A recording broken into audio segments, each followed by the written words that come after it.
दोस्तों, एक ऐसा देश जहां पर हर सप्ताह में एक दिन ऐसा आता है जिस दिन रात्रि के समय कोई भी महिला किसी भी पुरुष के साथ आपसी सहमति से शारीरिक संबंध बना सकती है। इसी तरह से कोई भी पुरुष किसी भी पराई स्त्री के साथ आपसी सहमति से शारीरिक संबंध बना सकता है। इस स्थिति में परिवार के सदस्य इसका विरोध नहीं करते बल्कि इस शर्मनाक काम में उनका सहयोग करते हैं। दोस्तों, जिस देश के बारे में आज हम आपको बताने वाले हैं उसका नाम है पोलैंड। आज हम आपको पोलैंड के कुछ ऐसे शर्मनाक रीति रिवाजों के बारे में बताने वाले हैं जिन्हें सुनकर आप भी शर्म से पानी पानी हो जाओगे। लेकिन उससे पहले आपको बता दें कि पोलैंड की स्थापना ड्यूक मिज़्को प्रथम के तहत एक राष्ट्र के रूप में की गई थी, जिसने 966 ईस्वी में देश को ईसाई धर्म में परिवर्तित कर दिया था। 1025 में पोलैंड के पहले राजा को ताज पहनाया गया था और 1569 में पोलैंड ने लिथुआनिया के ग्रैंड डची के साथ एक लंबा सहयोग स्थापित किया। इस प्रकार पोलिश लिथुआनिया राष्ट्रमंडल की स्थापना की, लेकिन यह राष्ट्रमंडल ज्यादा सालों तक न चल सका और पोलैंड ऑस्ट्रिया, रूस और प्रशिया के बीच बांटा गया था। प्रथम विश्व युद्ध के बाद 1918 में पोलैंड फिर से स्वतंत्र हो गया।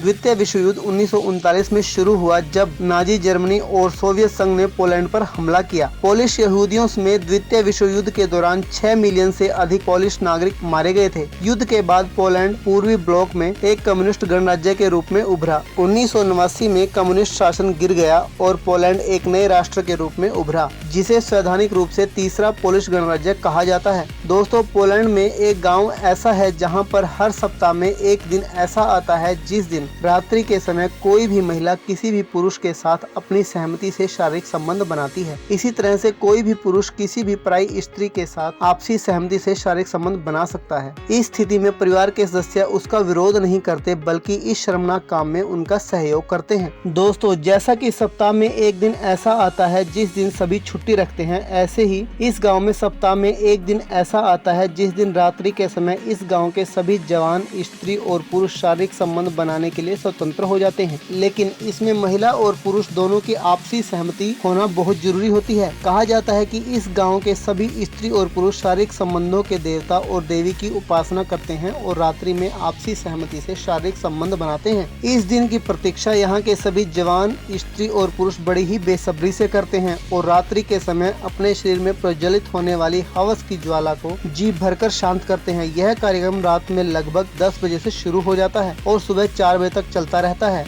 दोस्तों, इस दिन यहाँ के सभी जवान, कुंवारे, रंडवे और जार टाइप लोग अपने शरीर की प्यास जी भरकर बुझाते हैं और ऐसे ही यहाँ की जवान, विधवा, कुंवारी, वैश्य टाइप स्त्रियां भी अपने शरीर की प्यास बुझाती हैं। दोस्तों, ये कार्यक्रम सप्ताह में केवल एक ही दिन होता है। बाकी के दिनों में यहाँ पर समाज के नियमों और मर्यादा में रहना पड़ता है। कहा जाता है कि जिस रात्रि को ये शारीरिक संबंधों का कार्यक्रम चलता है, उस रात्रि में शारीरिक संबंधों के देवता कामदेव और देवी रति एक साथ मिलकर यहाँ के लोगों पर कामाग्नि के बाण चलाते हैं, जिसके कारण यहाँ के सभी महिला और पुरुष हवस की ज्वाला में झुलसने लगते हैं, जिसके कारण ये सब होता है। पोलैंड में पोलिश एकमात्र आधिकारिक और प्रमुख बोली जाने वाली भाषा है, लेकिन इसका इस्तेमाल दुनिया भर में पोलिश अल्पसंख्यकों द्वारा अन्य देशों में भी किया जाता है और साथ ही यूरोपीय संघ की आधिकारिक भाषाओं में से एक है। पोलिश लिथुआनिया में एक दूसरी भाषा भी है जहाँ इसे स्कूलों और विश्वविद्यालयों में पढ़ाया जाता है। पोलैंड की अर्थव्यवस्था एक दशक से अधिक समय तक यूरोप में सबसे तेजी से बढ़ रही है। 2018 में पोलैंड में $1.2 ट्रिलियन